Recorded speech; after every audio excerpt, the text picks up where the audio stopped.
এজন্য ভাইরা আমার, সব কিছুই আপনার আমার খালেক, আপনার আমার মালিক আল্লাহ রব্বুল ইজ্জাত ওয়াল জালালের হাতে।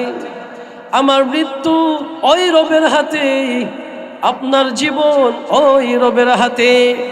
ওই রব আমাদেরকে রিজিক দিচ্ছেন, ওই রিজিক খেয়ে আমরা আমাদের জীবন যাপন করতেছি। কিন্তু দুঃখের বিষয়, ওই রবকে আমরা ভুলে গিয়েছি, ওই রবকে চিনি না। ওই রবের খেয়ে পড়ে, ওই রবের নিমকখানামি করে, ওই রবের নাফরমানি করে কি করি না? ও নবীর উম্মত, সাবধান! আল্লাহ পাক রব্বুল আলামিন আমাদেরকে ভালোবাসেন ঠিক, কিন্তু আমাদেরও ওই রব্বুল ইজ্জত ওয়াল জালালকে ভালোবাসতে হবে। ওই রবকে যদি আপনি ভালোবাসতে পারেন, তাহলে আপনার জন্য আল্লাহর তৈরি জান্নাত ওয়াজিব হয়ে যাবে। আর আল্লাহকে যদি ভালোবাসতে না পারেন, তাহলে আল্লাহর তৈরি জাহান্নাম তোমার জন্য ওয়াজিব হয়ে যাবে। এর জন্য ওই আল্লাহর ইবাদত করা দরকার আছে না নাই? আল্লাহ পাক রব্বুল আলামিন পবিত্র কুরআনুল কারীমের মধ্যে বলেছেন, যেই আয়াতটি তেলাওয়াত করেছি, ওয়ালানাবলুওয়ান্নাকুম বিশাইইন মিনাল খাউফি ওয়াল জু'i ওয়া নাকসিম মিনাল আমওয়াল ওয়াল আনফুসি ওয়াস সামারাত। ও নবীর উম্মতেরা, আল্লাহ পাক রব্বুল আলামিন আমাদেরকে দুনিয়ায় পাঠায় শুধু আমাদের বিধান শেষ হয়ে যায় নাই। আল্লাহ পাক রব্বুল আলামিন আমাদেরকে পরীক্ষা করার জন্য এই জমিনের বুকে আমাদেরকে প্রেরণ করেছেন। আপনি আল্লাহ পাক রব্বুল আলামিনকে ভালোবাসবেন, আল্লাহ আপনাকে ভালোবাসবেন, বিনিময়ে আল্লাহ আপনাকে জান্নাত দিয়ে দিবেন। এই দুনিয়ায় চলাকালীন অবস্থায় আপনি জীবন চলার পথে আল্লাহ পাক রব্বুল আলামিন বিভিন্ন সময় বিভিন্নভাবে আপনাকে পরীক্ষার মধ্যে নিক্ষেপ করবেন। ওয়ালানাবলুওয়ান্নাকুম বিশাইইম মিনাল খাউফ, আল্লাহ পাক রব্বুল আলামিন বলেন, আমি তোমাদেরকে পরীক্ষা করব, কখনো তোমাদেরকে ভয় দেখানোর মাধ্যমে তোমাকে পরীক্ষা করব। বিশাইইম মিনাল খাউফি ওয়াল জু'i, আবার কখনো তোমাকে ক্ষুধার্ত রাখবো, তোমার মধ্যে অভাব অনটন দেখা দিয়া তোমাকে আমি পরীক্ষা করব। ওয়া নাকসিম মিনাল আমওয়াল, কখনো তোমার ধন সম্পদ নষ্ট করে আমি তোমার ঈমানকে পরীক্ষা করব। তুমি ক্ষেতের মধ্যেই ফসল বপন করেছ, আমি আল্লাহ তোমার ফসলগুলা নষ্ট করে আমি তোমার ঈমানকে পরীক্ষা করব। দেখব এই সামান্য পরীক্ষায় পইরা তুমি তোমার খালেক আর মালিককে ভুলে যাও নাকি স্মরণে রাখো। হরদম দুরুদে সরওয়ারে आलम कहाँ करूं,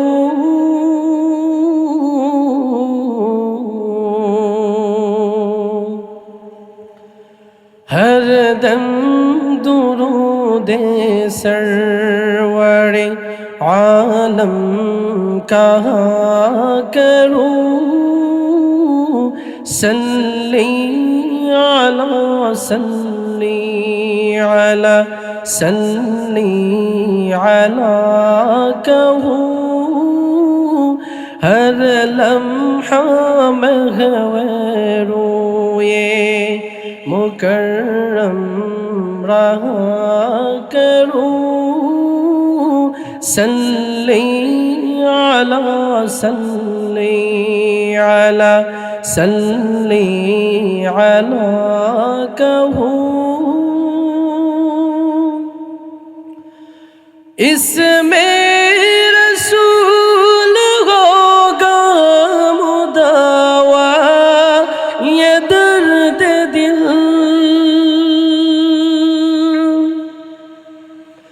इसमें रसूल होगा मुदावा ये दर्द दिल, सल्ली अला से दिल के दुखों की दवा करूं, सल्ली अला সাল্লি আলা কাহু সাল্লাল্লাহু তাআলা আলাইহি ওয়া আলা আলিহি ওয়া বারাকা ওয়া সাল্লাম। আল্লাহ পাক রব্বুল আলামিন আমাদেরকে ভালোবাসেন। দুনিয়ার কোনো এমপি মন্ত্রীর সাথে আপনার যদি সম্পর্ক থাকে, কারো যদি সম্পর্ক থাকে, তাহলে তার মধ্যে একটা ভাব চলে আসে যে আমার দুনিয়ার নামি দামি মানুষের সাথে আমার সম্পর্ক। আপনার আমার ভিতরেও এই ভাবটা আসা উচিত, এই ভাবটা আসা জরুরি যে আল্লাহ পাক রব্বুল আলামিন যিনি মহাপরাক্রমশালী, দুনিয়ার মধ্যে যারা শক্তিশালী আছে, শক্তিধর মানুষ আছে, শক্তিধর সম্প্রদায় আছেন, সব শক্তিশালীর উপরে যার শক্তি, তিনি হচ্ছে আমাদের খালেক মালিক আল্লাহ রাব্বুল ইজ্জাত ওয়াল জালাল। ওই আল্লাহ যাদেরকে ভালোবাসেন তাদেরও একটা ভাব থাকা উচিত, যেই ভাবের নাম হচ্ছে তাকওয়া। এই তাকওয়ার ভাবটা আপনার আমার মধ্যে থাকা উচিত, কারণ আল্লাহ পাক রব্বুল আলামিন আমাদেরকে ভালোবাসেন। আচ্ছা বলেন তো দেখি, আল্লাহ পাক রব্বুল আলামিন যে আমাদেরকে ভালোবাসেন, এটা কি প্রমাণ করে বুঝাতে হবে? আপনি প্রমাণ করলেও আল্লাহ আমাদেরকে ভালোবাসেন।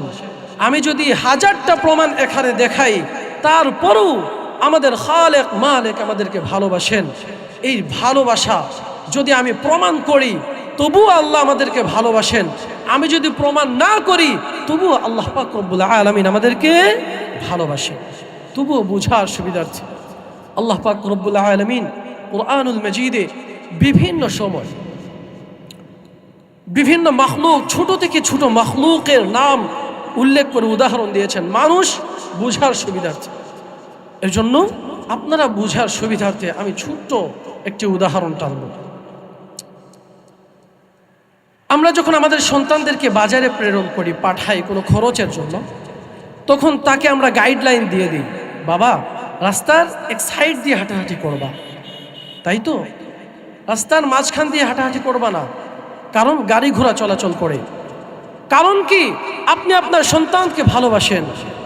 ঠিক তেমনি ভাবে আল্লাহ পাক রব্বুল আলামিন আপনাকে আমাকে ভালোবাসেন।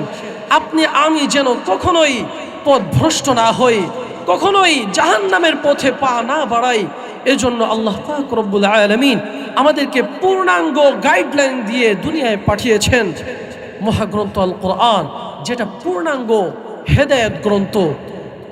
শুনুন ভাইয়ারা আমার, দুনিয়ার মধ্যে কোনো কাফের মুশরিকও যদি ঈমান আনয়ন ছাড়াও ওই কুরআনুল কারীমকে অনুসরণ আর অনুকরণ করে, তাহলে সে দুনিয়ার সমস্ত সমস্যার সে সমাধান পেয়ে যাবে। আল্লাহু আকবার। এজন্য আল্লাহ পাক রব্বুল আলামিন আমাদেরকে ভালোবাসেন। এই কথাটা যদি মাথায় রাখি, তাহলে আল্লাহ তাআলার ইবাদত করা, তার রাসূলের আদর্শ অনুকরণ করা আমাদের জন্য সাহায্য, আমাদের জন্য সহযোগী হবে ইনশাআল্লাহ। ভাইয়ারা আমার, কুরআনুল কারীম তো আল্লাহ পাক রব্বুল আলামিন দিয়ে দিয়েছেন। কুরআনুল কারীম তো আপনি আমি বুঝি না, বুঝবো কি করে? আমরা বুঝবো কিভাবে? আল্লাহ পাক রব্বুল আলামিন ওই কুরআনুল কারীম বুঝার জন্য আল্লাহ পাঠিয়ে দিয়েছেন তার বন্ধু, আপনার আমার কলিজার টুকরা নবী, নবী মুহাম্মদুর রাসূলুল্লাহ সাল্লাল্লাহু আলাইহি ওয়াসাল্লাম, যিনি নবুয়তের 23টা বছর উম্মতদেরকে এতটাই ভালোবাসেন, 23টা বছর কখনোই ওই নবীজির চোখ থেকে পানি শুকিয়ে যায় নাই। আল্লাহু আকবার। তো ওই নবীর উম্মত আমরা, ওই নবীকে কি আমরা দেখতে চাই? একবার বলেন, দেখার ইচ্ছা আছে না? সবাই আওয়াজ করে বলি, দেখার ইচ্ছা আছে না নাই? এজন্য ওই নবীর আদর্শকে আঁকড়ে ধরতে হবে, বেশি বেশি দুরূদ পাঠ করতে হবে। রাসূল সাল্লাল্লাহু আলাইহি ওয়াসাল্লাম যেই পথে চলতে বলেছেন সেই পথে আমাদেরকে চলতে হবে। আল্লাহ পাক রব্বুল আলামিন সবাইকে ওই নবীর দিদার নসিব করা তৌফিক দান করুন। সবাই বলি আমিন। নবী নবী করে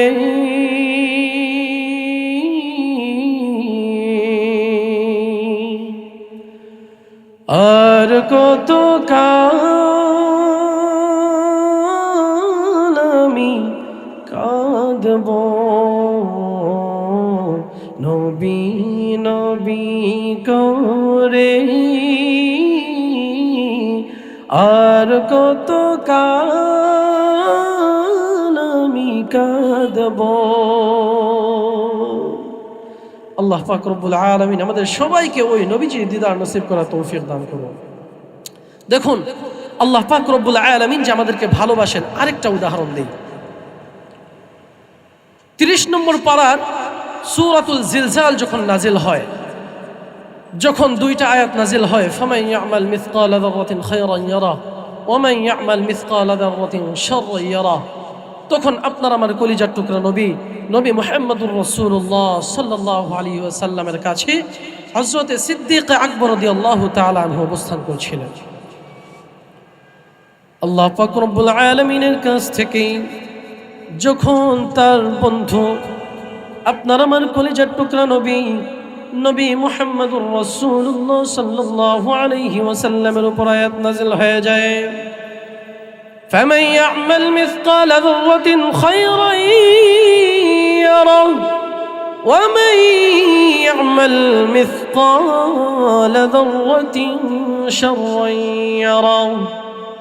আয়াত দুটি শোনা মাত্রই ওই সাহাবী হযরত সিদ্দিক আকবর রাদিয়াল্লাহু তাআলা আনহু চোখের পানি ছেড়ে দিয়ে ঝরঝর করে কান্না শুরু করে দিলেন। আপনার আমার কলিজার টুকরা নবী নবী মুহাম্মদুর রাসূলুল্লাহ সাল্লাল্লাহু আলাইহি ওয়াসাল্লাম আবু বকর সিদ্দিক রাদিয়াল্লাহু তাআলা আনহুকে ডাক দিয়ে বলেন, রে আবু বকর তুমি কান্না করতেছ কেন? সিদ্দিক আকবর রাদিয়াল্লাহু তাআলা আনহু জবাবে উত্তর দিলেন, ওগো নবীজি, ইয়া রাসূলুল্লাহ, ইয়া হাবিবাল্লাহ, যদি কাল কিয়ামতের কঠিন ময়দানে আপনার আমার সরিষার দানা পরিমাণ গুনাহ যদি পরিমাপ করা হয় আর সেই অনুযায়ী আমাদেরকে জাহান্নামের আগুনে জ্বালানো হয়, তাহলে কাল কিয়ামতের কঠিন ময়দানে আপনার আমার রক্ষা পাওয়ার তো কোনো উপায় থাকবে না। বিশ্বনবী রাহমাতুল লিল আলামিন ডাক দিয়ে বলেন, রে আবু বকর শোনো, তোমার মতো করে যদি এই আয়াতগুলো শোনা মাত্রই কান্না শুরু করে দিয়ে আমার বুঝ উম্মতেরা যদি গুনাহ ছেড়ে দিয়ে দেয়, উদাহরণত যদি এই আয়াতগুলো শোনা মাত্রই আমার সকল উম্মতেরা যদি একসঙ্গে সবাই গুনাহ ছেড়ে দিয়ে দেয়, তাহলে আল্লাহ পাক রব্বুল আলামিন আপনাকে আমাকে এতটাই ভালোবাসেন, প্রচন্ড রকমের ভালোবাসেন, আপনাকে আমাকে মাফ করে দিতে আল্লাহ পাক রব্বুল আলামিন পছন্দ করেন। আমরা যদি এই আয়াতগুলো শোনা মাত্রই সবাই যদি একসঙ্গে গুনাহ করা ছেড়ে দেন, তাহলে আল্লাহ পাক রব্বুল আলামিন আরেকটা গুনাহগার সম্প্রদায় দুনিয়ায় পাঠাইবেন, যে গুনাহগার সম্প্রদায় দুনিয়ায় এসে শুধুই ধারাবাহিকভাবে গুনাহ করতে থাকবেন, গুনাহ তো করতে থাকবেন। আর আপনার আমার খালেক মালিক আল্লাহ রব্বুল ইজ্জাতুল জালাল ওই গুনাহগারের গুনাহ ধারাবাহিকভাবে শুধু ক্ষমা করতেই থাকবেন, করতেই থাকবে। বুঝে আসছে? আমরা একসঙ্গে দুনিয়ার মানুষ সবাই যদি উদাহরণ তো এই মুহূর্তে সবাই যদি গুনাহ একসঙ্গে ছেড়ে দেন, তাহলে আল্লাহ পাক রব্বুল আলামিন আমাদেরকে ক্ষমা করে দিতে এতটাই পছন্দ করেন যে আরেকটা গুনাহগার সম্প্রদায় দুনিয়ায় প্রেরণ করবেন। ওই গুনাহগার সম্প্রদায় দুনিয়ায় আসার পর তারা শুধু গুনাহ করতেই থাকবে, করতেই থাকবে, আর আপনার আমার খালেক মালিক শুধু গুনাহ মাফ করতেই থাকবেন, করতেই থাকবেন। চিল্লায় বলেন সুবহানাল্লাহ, সুবহানাল্লাহ, আলহামদুলিল্লাহ, লা ইলাহা ইল্লাল্লাহ, সুবহানাল্লাহ, আলহামদুলিল্লাহ, লা ইলাহা ইল্লাল্লাহ। তুমি বাঁচাও, তুমি মারো অবিরত ক্ষমা করো তুমি বাঁচাও তুমি মারো। আমাদেরকে বাঁচায় রেখেছেন কে? আল্লাহ, আল্লাহ রাব্বুল ইজ্জত ওয়াল জালাল। তুমি বাঁচাও তুমি মারো অবিরত ক্ষমা করো তুমি বাঁচাও তুমি মারো অবিরত ক্ষমা করো। ধরার যে জন তাকে ধরো ধরার যে জন তাকে ধরো তোমার মুঠোয় সবই আল্লাহ সুবহানাল্লাহ আলহামদুলিল্লাহ লা ইলাহা ইল্লাল্লাহ সুবহানাল্লাহ আলহামদুলিল্লাহ লা ইলাহা ইল্লাল্লাহ। তোমার রিজিক খেয়ে পড়ে ও বাধ্য কেমন করে তোমার রিজিক খেয়ে পড়ে ও বাধ্য কেমন করে খুঁজে না পাই কোনো ভাষা খুঁজে না পাই কোনো ভাষা শুকর গুজার করার আল্লাহ সুবহানাল্লাহ আলহামদুলিল্লাহ লা ইলাহা ইল্লাল্লাহ সুবহানাল্লাহ আলহামদুলিল্লাহ লা ইলাহা ইল্লাল্লাহ। সব কিছুই আপনার আমার খালেক আপনার আমার মালিক আল্লাহ রব্বুল ইজ্জত ওয়াল জালালের হাতে। আমার মৃত্যু ওই রবের হাতে, আপনার জীবন ওই রবের হাতে। ওই রব আমাদেরকে রিজিক দিচ্ছেন, ওই রিজিক খেয়ে আমরা আমাদের জীবন যাপন করতেছি। কিন্তু দুঃখের বিষয় ওই রবকে আমরা ভুলে গিয়েছি, ওই রবকে চিনি না। ওই রবের খেয়ে পড়ে ওই রবের নিমকখানামি করে ওই রবের নাফরমানি করে কি করি না? নবীর উম্মত সাবধান, আল্লাহ পাক রব্বুল আলামিন আমাদেরকে ভালোবাসেন ঠিক, কিন্তু আমাদেরও ওই রব্বুল ইজ্জত ওয়াল জালালকে ভালোবাসতে হবে। ওই রবকে যদি আপনি ভালোবাসতে পারেন তাহলে আপনার জন্য আল্লাহর তৈরি জান্নাত ওয়াজিব হয়ে যাবে। আর আল্লাহকে যদি ভালোবাসতে না পারেন তাহলে আল্লাহর তৈরি জাহান্নাম তোমার জন্য ওয়াজিব হয়ে যাবে। এর জন্য ওই আল্লাহর ইবাদত করা দরকার আছে না নাই? আল্লাহ পাক রব্বুল আলামিন পবিত্র কুরআনুল কারীমের মধ্যে বলেছেন, যেই আয়াতটি তেলাওয়াত করেছি, ওয়ালানাবলুওয়ান্নাকুম বিশাইইন মিনাল খাউফি ওয়াল জু'i ওয়া নাকসিম মিনাল আমওয়াল ওয়াল আনফুসি ওয়াস সামারাত।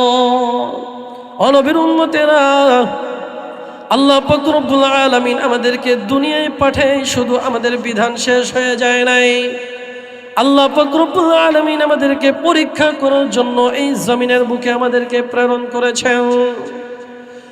আপনি আল্লাহ পাক রব্বুল আলামিনকে ভালোবাসবেন, আল্লাহ আপনাকে ভালোবাসবেন, বিনিময়ে আল্লাহ আপনাকে জান্নাত দিয়ে দিবেন। এই দুনিয়ায় চলাকালীন অবস্থায় আপনি জীবন চলার পথে আল্লাহ পাক রব্বুল আলামিন বিভিন্ন সময় বিভিন্নভাবে আপনাকে পরীক্ষার মধ্যে নিক্ষেপ করবেন। ওয়ালানাবলুওয়ান্নাকুম বিশাইইম মিনাল খাউফ, আল্লাহ পাক রব্বুল আলামিন বলেন, আমি তোমাদেরকে পরীক্ষা করব, কখনো তোমাদেরকে ভয় দেখানোর মাধ্যমে তোমাকে পরীক্ষা করব। বিশাইইম মিনাল খাউফি ওয়াল জুই, আবার কখনো তোমাকে ক্ষুধার্ত রাখবো, তোমার মধ্যে অভাব অনটন দেখা দিয়া তোমাকে আমি পরীক্ষা করব। ওয়া নাকসিম মিনাল আমওয়াল, কখনো তোমার ধন সম্পদ নষ্ট করে আমি তোমার ঈমানকে পরীক্ষা করব। তুমি ক্ষেতের মধ্যেই ফসল বপন করেছ, আমি আল্লাহ তোমার ফসলগুলা নষ্ট করে আমি তোমার ঈমানকে পরীক্ষা করব। দেখব এই সামান্য পরীক্ষায় পইরা তুমি তোমার খালেক আর মালিককে ভুলে যাও নাকি স্মরণে রাখো। এজন্য ভাইরা আমার, আল্লাহ পাক রব্বুল আলামিন আমাদেরকে ভালোবাসেন, এটা আমি যদি প্রমাণ করি তবু আল্লাহ আমাদেরকে ভালোবাসেন, আর আমি যদি প্রমাণ না করি তবু আপনাকে আমাকে ওইরূপ ভালোবাসেন কি ভালোবাসেন না? নবীর উম্মত চিল্লায়ে বলুন, কে আমাদেরকে ভালোবাসেন? আমাদেরকে আল্লাহ পাক রব্বুল আলামিন ভালোবাসেন। ওই ভালোবাসার তাকাজাই হচ্ছে মাঝে মধ্যে পরীক্ষা করা। আপনি যে কোনো মানুষকে বন্ধু হিসেবে গ্রহণ করবেন না, তাকে যাচাই বাছাই করবেন কি করবেন না? অবশ্যই করবেন। আল্লাহ পাক রব্বুল আলামিন আমাদেরকে ভালোবাসেন, এর জন্য মাঝে মধ্যে আল্লাহ পাক রব্বুল আলামিন আমাদেরকে পরীক্ষাও নেবেন। বরং যার ঈমান যত বেশি শক্তিশালী হবে আল্লাহ পাক রব্বুল আলামিন তার পরীক্ষা ততটাই কঠিন ভাবে নিবে। আল্লাহ পাক রব্বুল আলামিন আমাদেরকে পরীক্ষা নেবেন। এই পরীক্ষার মাঝখানেও মাঝে মধ্যে আল্লাহ পাক রব্বুল আলামিন আমাদেরকে আযাব আর গজব দিয়ে সতর্ক বানিয়ে দিবেন। এখন আমরা বুঝবো কিভাবে আল্লাহ পাক রব্বুল আলামিন আমাদেরকে ভালোবাসেন, ভালোবেসে আমাদেরকে পরীক্ষা নিচ্ছেন, নাকি আল্লাহ পাক রব্বুল আলামিন আমাদেরকে আযাব আর গজব দিয়ে সতর্ক বানিয়ে দিচ্ছেন? ভাইয়ারা আমার, আমরা জানি এই বিগত ৩-৪ দিন আগে গভীর রাত ৩টার দিকে হয়তো 4.48 মাত্রার একটা ভূমিকম্প হয়েছে। বিগত মাসে ধারাবাহিকভাবে অনেকবার ভূমিকম্প হয়েছে। তো আল্লাহ পাক রব্বুল আলামিন এই ভূমিকম্প কেন দিচ্ছেন? এই ভূমিকম্প কি কেবল আমাদের জন্য পরীক্ষা, নাকি আল্লাহর তরফ থেকে আমাদেরকে সতর্ক বানিয়ে দিচ্ছেন, বান্দা অনেক তো হয়েছে, আর না, এবার ফিরে আসো। বিশ্বনবী রাহমাতুল্লিল আলামিন আমাদেরকে জানিয়ে দিয়েছেন কিয়ামতের আগ মুহূর্তেই গুনাহের মধ্যে লিপ্ত হবে, তাদের গুনাহের কারণে আল্লাহ পাক রব্বুল আলামিন তাদেরকে এত বেশি পরিমাণে আযাব আর গজব দিবেন, তাদেরকে সতর্কবাণী পৌঁছাবেন। তাসবিহের দানা থেকে যদি সুতাটা ছিঁড়ে ফেলা হয়, ওই তাসবিহের দানা থেকে সুতাটা ছিঁড়ার পর ওই তাসবিহ দানাগুলো যেভাবে ধারাবাহিকভাবে একের পর এক পড়তেই থাকবে, ঠিক তেমনি ভাবে শেষ জামানার উম্মতেরা এত বেশি গুনাহের মধ্যে লিপ্ত হবে, তাদের গুনাহের কারণে আল্লাহ পাক রব্বুল আলামিন এত বেশি পরিমাণে তাদেরকে আযাব আর গজব দিবেন। ওই যে তাসবির দানা যেভাবে ধারাবাহিকভাবে একের পর এক পড়তে থাকবেন, ঠিক তেমনি ভাবে আল্লাহ পাক রব্বুল আলামিন ঘন ভাবে আল্লাহ পাক আমাদেরকে ওইভাবে আযাব আর গজব দিয়ে আমাদেরকে সতর্ক বানিয়ে দিচ্ছেন, সতর্ক বানিয়ে দিবেন। আর সেটা এখন হচ্ছে। এই ভূমিকম্প কেন হয়? বিশ্বনবী রাহমাতুল্লিল আলামিন বলেন, আল্লাহ পাক রব্বুল আলামিন যখন খুব বেশি রাগান্বিত হয়ে যান, তখন ভূমিকম্প আর ভূমিধ্বস এবং মানুষের চেহারা বিকৃত নামক এই আযাবের মাধ্যমে আল্লাহ পাক রব্বুল আলামিন তার বান্দাদেরকে সতর্ক করেন, বান্দা আর না, আর কত, এবার ফিরে আসো। আল্লাহ পাক রব্বুল আলামিন আমাদেরকে সতর্ক করেন। আমাদের সতর্ক হওয়া দরকার আছে না নাই? আমরা কিভাবে সতর্ক হব? দেখুন, এই যে ভূমিকম্প, আমাদের আগেকার জামানায় যখন ভূমিকম্প হইতো, এর পরের ওয়াক্তেই দেখা যাইতো যে মসজিদের মধ্যে মুসল্লির জায়গা হচ্ছে না। আমি আমার অভিজ্ঞতা থেকে বলছি, আমার ছাত্র জামানার ঘটনা। মাদ্রাসার মসজিদ 4 তলা, রাত 3টার দিকে ভূমিকম্প হয়েছে। ফজরের নামাজের মধ্যে দেখা যায় 4 তলা মসজিদের 4 তলাই একেবারে মুসল্লি দিয়ে পরিপূর্ণ।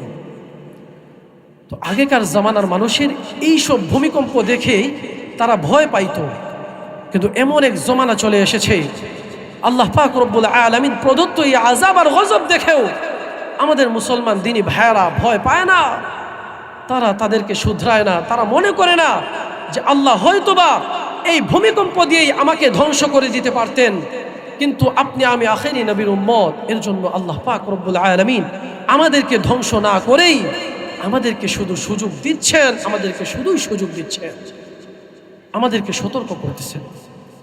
দেখুন, ভূমিকম্পের মাধ্যমে আমাদের সামান্য কিছু ক্ষয়ক্ষতি হয়ে থাকে, কিন্তু আগেকার জামানায় আমরা যেই পরিমাণে গুনাহ করি এর থেকেও ন্যূনতম গুনাহের কারণে আল্লাহ পাক রব্বুল আলামিন পূর্ববর্তী জমানার উম্মতদেরকে আল্লাহ তাআলা একত্রে ধ্বংস করে দিয়েছেন। হযরতে শুআয়ব আলাইহিস সালাতু ওয়াস সালামের উম্মতদেরকে আল্লাহ তাআলা ভূমিকম্প দিয়ে একত্রে ধ্বংস করে দিয়েছেন। فأخذتهم الرجفة فأصبحوا في دارهم جاثمين।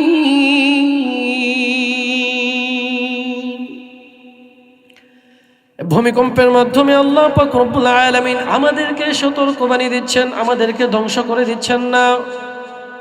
কিন্তু খেয়াল করে দেখুন, আমরা যে জঘন্যতম গুনাহের মধ্যে লিপ্ত আছি, এর থেকে ন্যূনতম গুনাহ করার কারণে আল্লাহ পাক রব্বুল আলামিন হযরতে শুআয়ব আলাইহিস সালাতু ওয়াস সালামের উম্মতদেরকে একত্রে ধ্বংস করে দিয়েছে।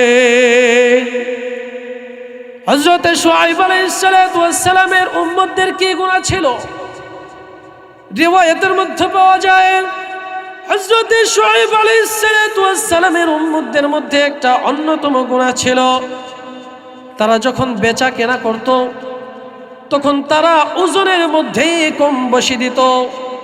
বলেন তো দেখি, আমাদের সমাজের সেই ব্যবসায়ীদের মধ্যে এই গুনাহ আছে না নাই?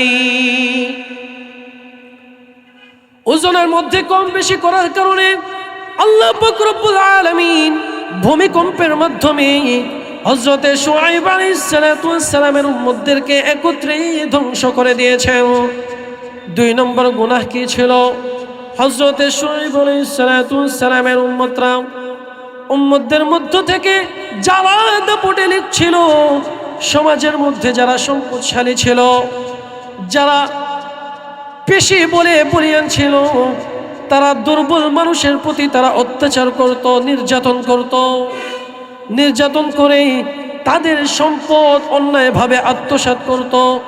বলেন তো দেখি, এই ধরনের লোক আমাদের সমাজে আছে না নাই? সমাজের মধ্যে যারা সম্পদশালী টাকাওয়ালা, অনেক সময় দেখা যায় চাঁদাবাজির মাধ্যমে তাদের বল প্রয়োগ করে গরিব দুঃখী খেটে খাওয়া মানুষের উপর বল প্রয়োগ করে তাদের সম্পদকে আত্মসাৎ করে। এই জাতীয় গুনাহের কারণে আল্লাহ পাক রব্বুল আলামিন হযরতে শুআয়ব আলাইহিস সালাতু ওয়াস সালামের উম্মতদেরকে একত্রে মাটির সাথে ধূলিসাৎ করে দিয়েছে। 3 নম্বর গুনাহ কি ছিল? হযরতে শুআয়ব আলাইহিস সালাতু ওয়াস সালামের উম্মতদেরকে আল্লাহ পাক রব্বুল আলামিন 3 নম্বর যেই কারণে ধ্বংস করে দিয়েছিলেন, 3 নম্বর কারণ হচ্ছে ওই উম্মতেরা তারা হঠাৎ দেখা যাইত রাস্তার মোড়ে দাঁড়িয়ে টুল বসে দিত, আর ওই রাস্তা দিয়ে যারা চলাচল করত অযথাই তাদের কাছ থেকে টুল আদায় করত। বিশেষ করে সমাজের মধ্যে যারা গরিব দুঃখী খেটে খাওয়া মানুষ আছে, তাদের উপর বল প্রয়োগ করে তাদের কাছ থেকে অন্যায়ভাবে টুল আদায় করত। আরেকটা গুনাহ তাদের মধ্যে ছিল, হযরতে শুআয়ব আলাইহিস সালাতু ওয়াস সালামের জবান ছিল এতটাই সাফ, এতটাই পরিষ্কার। হযরতে শুআয়ব আলাইহিস সালাতু ওয়াস সালামকে तमाम नबी आम्बिया केरामদের মধ্যে তাকে খতিবুল আম্বিয়া নামে অভিহিত করা হয়। তাকে খতিবুল আম্বিয়া লকবে তাকে ভূষিত করা হয়। অর্থাৎ হযরত শুআয়ব আলাইহিস সালামের জবান থেকে যারা একটা কথা শুনতো, তারা সঙ্গে সঙ্গে হযরত শুআয়ব আলাইহিস সালামের প্রেমে পড়ে যেত। খাতিবুল আম্বিয়া হযরত শুআয়ব আলাইহিস সালাম তার উম্মতদের মধ্যে যারা শুআয়ব আলাইহিস সালামের উপর ঈমান আনয়ন করেছিল, যারা নবীর সাথে একান্তে সাক্ষাতে যাইত, ওই সমাজের জন্য গণ্যমান্য যারা ব্যক্তিবর্গ ছিল, যারা সম্পদশালী, যারা দাপটে লোক ছিল, তারা যখন খবর পাইত অমুক ঘরের গরিব লোক, অমুক ঘরের লোক হযরত শুআয়ব আলাইহিস সালামের সাথে একান্তে সাক্ষাতে গেছে, এই সংবাদ পাওয়া মাত্রই ওই গরিব লোকের উপর, ওই খেটে খাওয়া অসহায় মানুষের উপর নির্যাতনের স্ট্রিম রুলার চালাইতো ওই জালেমেরা। হযরত শুআয়ব আলাইহিস সালামের উম্মতদের মধ্যে এই বিশেষভাবে এই চারটা গুনাহ ছিল। এই চারটা গুনাহ বলেন তো দেখি আমাদের সমাজের লোকদের মধ্যে আছে না নাই? বরং হযরত শুআয়ব আলাইহিস সালামের জমানায় এই গুনার পরিমাণ যতটুকু ছিল, যেই পরিমাণ গুনাহের কারণে আল্লাহ পাক রব্বুল আলামিন তাদেরকে একত্রে ধ্বংস করে দিয়েছেন, এই জমানার উম্মতদের মধ্যে ওই পরিমাণে আরো বেশি গুনাহের মধ্যে লিপ্ত। কিন্তু আপনার আমার রব, আপনার আমার খালেক মালিক আপনাকে আমাকে ভালোবাসেন, এর জন্য তাদের মতো আমাদেরকে একত্রে ভূমিকম্প দিয়ে ধূলিসাৎ করতেছেন না। কারণ ওই রব, ওই খালেক মালিক আপনাকে আমাকে একান্তে ভালোবাসে। আমাদেরকে কে ভালোবাসেন? আল্লাহ। দেখুন, যেই গুনাহগুলোর কারণে আল্লাহ পাক রব্বুল আলামিন সবথেকে বেশি রাগান্বিত হন, যেমন জিনাহের গুনাহ, লাওয়াতাতের গুনাহ। জিনা হচ্ছে অবৈধভাবে একজন পুরুষ কোনো বেগানা নারীর সাথে খারাপ কাজের মধ্যে লিপ্ত হওয়া। লাওয়াতাত হচ্ছে সমকামিতা। উন্নত রাষ্ট্রের মধ্যে লাওয়াতাতটা একেবারেই নরমাল হয়ে গিয়েছে। আমাদের বাংলাদেশেও এই খ্রিস্টান কালচারকে, এই খ্রিস্টীয় কালচারকে আমাদের জামানায়, আমাদের দেশের মধ্যেও নরমাল করার চেষ্টা করা হচ্ছে। আপনি আমি জানি বিগত বছর বাংলাদেশের মধ্যে সব থেকে সুদর্শন পুরুষ যে ভূষিত হয়েছে, নির্বাচিত হয়েছে, সে একজন ট্রান্সজেন্ডার। জাতীয়ভাবে একজন ট্রান্সজেন্ডারকে বাংলাদেশের সুদর্শন পুরুষ নির্বাচন করার মানেটা কি আমাদের বোঝার বাকি নেই। জাতীয়ভাবে ওই খ্রিস্টান মিশনারিকে, ওই খ্রিস্টীয় কালচারগুলোকে আমাদের দেশে নরমাল করার কারণে, আমাদের দেশে নরমাল করার জন্য জাতীয়ভাবে ওই ইসলামের শত্রুরা আমাদের দেশেও এই ট্রান্সজেন্ডার মতবাদকে নরমাল করার চক্রান্ত করে যাচ্ছে। এর জন্য সাবধান, সতর্ক থাকতে হবে। ভাইয়ারা আমার, আল্লাহ পাক রব্বুল আলামিন এই জাতীয় গুনাহের কারণে খুব বেশি রাগান্বিত হন।